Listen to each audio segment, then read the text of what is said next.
Hi, and welcome to our flipped lesson on the basics of persuasive argument. When we think of an argument, negative connotations of the word usually come to mind.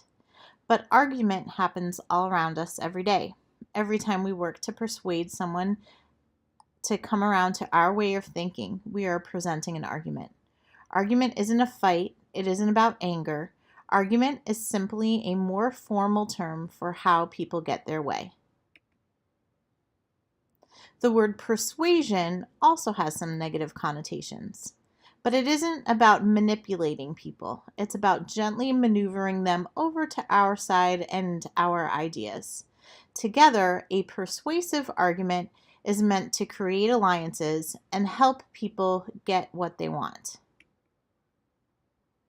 We need to be aware of how others are persuading us in order to be more conscientious consumers and discerning individuals.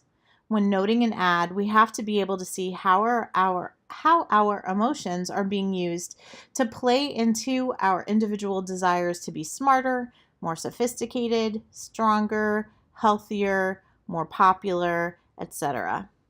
We have to be able to see how a spokesperson we admire could sway our impressions of a product, or how facts and figures might get us to believe something new. This doesn't just apply to advertising. It also applies to politics, friendships, work, and social situations. This pattern is known as the rhetorical triangle, or better, as the rhetorical situation. It helps us see the whole situation or the overall big picture or context of what is happening. The more we understand about persuasion, the better prepared we are for it, so we are not unduly influenced and end up having regrets. When we understand what is happening and what we see, hear, and read, we can look at the elements in the rhetorical triangle to see what is effective and what isn't as effective.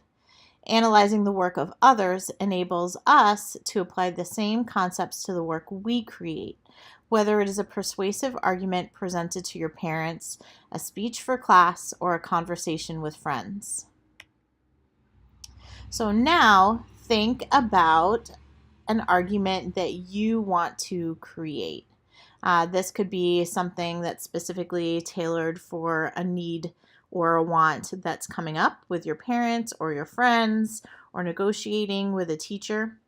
Keep this in mind and you'll use this idea for creating a convincing argument throughout the rest of this lesson.